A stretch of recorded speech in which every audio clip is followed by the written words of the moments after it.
बहुत समय पहले की बात है। एक हरा भरा जंगल था, सपनों का जंगल। उस जंगल में एक नटखट तोता रहता था। उसका नाम था मीठू। मीठू बहुत बातें करता था, लेकिन एक आदत बहुत खराब थी। वो किसी की बात ध्यान से नहीं सुनता था। जो मन में आया वही बोल देता। एक दिन सुबह सुबह मीठू पेड़ पर बैठा चिल्ला रहा था, मैं सबसे होशियार हूँ, मुझसे तेज कोई नहीं। तभी अचानक फुर्र, हवा में चमक फैल गई। मीठू चौंक गया। उसके सामने एक नन्ही सी सुंदर परी प्रकट हुई। उसके पंख चमक रहे थे। परी बोली, नमस्ते मीठू, मैं परी रिया हूँ। मीठू हंसते हुए बोला, ओह छोटी सी परी, तुम क्या कर लोगी? परी मुस्कुराई, मीठू, मैं तुम्हें एक सीख देने आई हूँ। मीठू बोला, मुझे किसी सीख की जरूरत नहीं।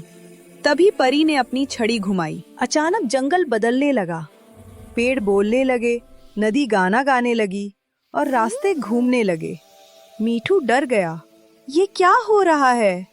परी बोली, अब तुम्हें जंगल से बाहर निकलने के लिए दूसरों की बात ध्यान से सुननी होगी। मीठू को एक कछुआ मिला।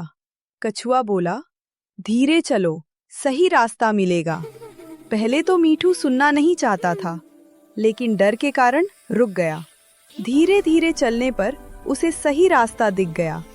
मीठू बोला, ओह, ये तो सही कह रहा था। आगे एक गिलहरी मिली। वो बोली, ऊपर उड़ने से पहले नीचे देखो। मीठू ने ध्यान से देखा और गड्ढे से बच गया। मीठू खुश हो गया। धन्यवाद। थोड़ी देर बाद परी फिर से सामने आई। परी बोली, मीठू, क्या सीखा? मीठू ने सिर झुका लिया। मैं समझ गया, जो सुनता नहीं वो सीखता नहीं। परी मुस्कुराई, यही सबसे बड़ा जादू है। परी गायब हो गई। जंगल फिर से सामान्य हो गया। अब मीठू सबकी बात ध्यान से सुनता था और सबका प्यारा दोस्त बन गया। सीख, जो दूसरों की बात ध्यान से सुनता है वही सच में समझदार होता है।